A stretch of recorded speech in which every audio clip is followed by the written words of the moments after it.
Hello everyone! In this video, I'll show you how to transfer your buying power from Robinhood to your bank account. First, check if your buying power is withdrawable. It must be settled cash. For example, cleared deposits or stock sale proceeds older than 2 trading days. Unsettled funds from recent stock or crypto sales can take up to 2 trading days before you can withdraw. Instant deposits fronted by Robinhood can't be withdrawn until the original bank transfer clears.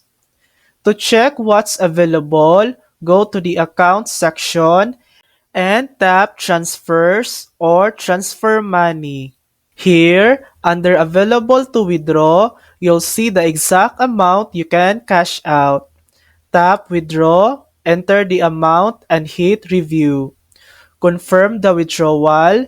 The funds will go to the bank account you've previously linked and used for deposits.